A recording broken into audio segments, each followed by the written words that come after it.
Illegal Immigrants is the 8th video in our series, Why South Africa is Getting Poorer. There comes a time when a nation must look itself in the mirror, not with anger, but with honesty. South Africa stands at that mirror now. And the question before us is simple, yet deeply uncomfortable. How long can a people build their country on a foundation that leaks, while pretending not to see the cracks? Everywhere we go, from the small car wash behind a petrol station, to the kitchen of a restaurant, to the construction site rising behind a dusty township, we see faces we do not know, voices that do not belong to this soil. They work hard, yes. No one denies that. But what few are brave enough to say aloud is this: they are here illegally. And yet, who hired them? Who gave them a place to sleep? Who turns a blind eye every day in exchange for cheap labor, cheap rent and silent workers? It is not them. It is us, South Africans, who complain about unemployment, rising prices and crime, yet open our gates and our wallets to the very system that feeds those problems.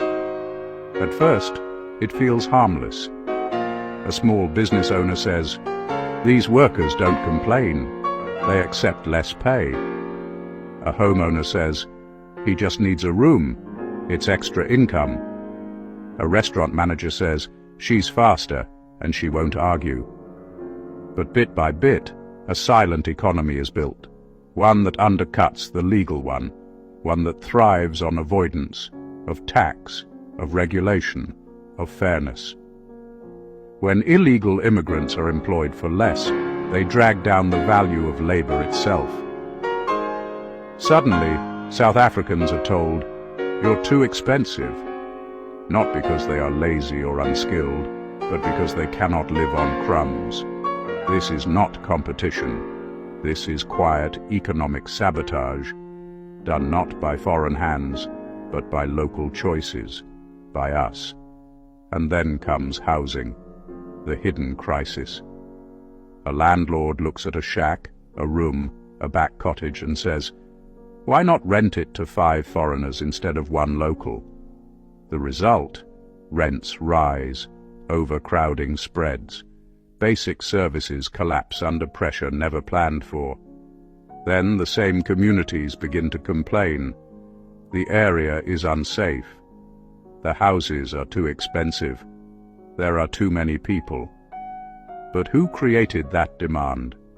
Who turned homes into unregulated hostels? Who decided that money mattered more than national dignity? We did.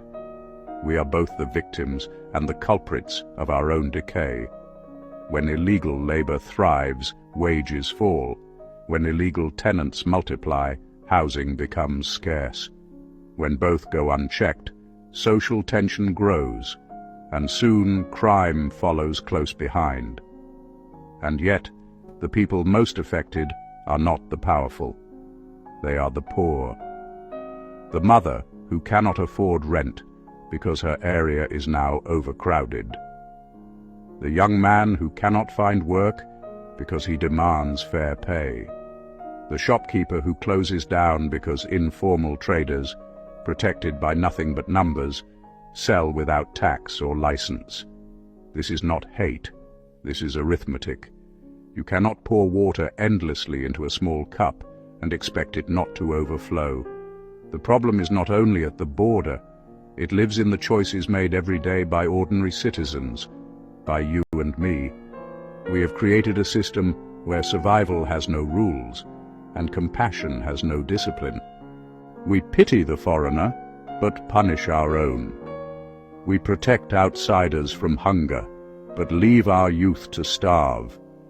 We shout at government for failing us, but we too have failed ourselves. Every time you employ an illegal worker, you are not being kind. You are being short-sighted. Every time you rent to illegal tenants, you are not helping. You are hollowing out your community. Every time you buy from an unlicensed illegal trader, you are not saving. You are silently destroying the very economy your children will depend on. And the leaders, oh, the leaders. They speak of jobs, housing, and unity, while their silence feeds this chaos. Because illegal labor benefits not only the desperate, but also the powerful, through cheap votes, cheap contracts, cheap silence.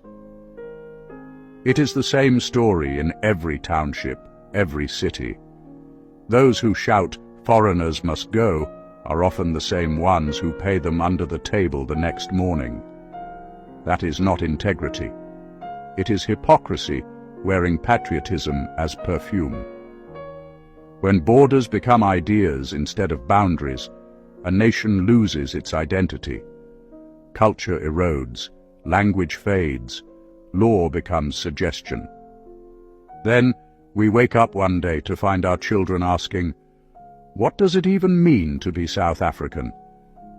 Because when everything and everyone is tolerated, nothing and no one is truly valued. A society that refuses to protect its borders cannot protect its citizens. A people who outsource their labor, their land, their laws, outsource their future. Now listen carefully. This is not a call for cruelty. It is a call for clarity. It is not about hating foreigners. It is about loving South Africa enough to protect it. If we continue to blur the lines between right and wrong, legal and illegal, local and foreign, then soon we will have no lines left to defend. And when that day comes, when the unemployed become desperate, when the taxpayer becomes overburdened, when communities collapse under pressure, we will look for someone to blame. But there will be no one left to blame but ourselves. So what must be done?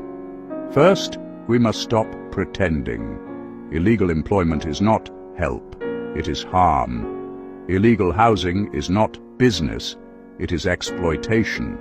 Illegal trade is not opportunity, it is theft, from the legal, from the honest, from the patriotic. Second, we must reclaim accountability, demand documentation before hiring, report illegal rentals in overcrowded properties, support lawful business even when it costs more, because integrity always costs something, but losing your country costs everything. History has shown in every corner of the world, wherever citizens value profit more than principle, nations decay.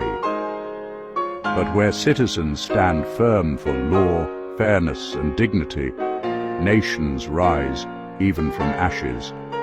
So, before you hire that illegal worker, before you rent that room without asking questions, before you buy that product from a trader who does not pay what you pay, ask yourself, am I helping someone today, or am I quietly helping destroy my country?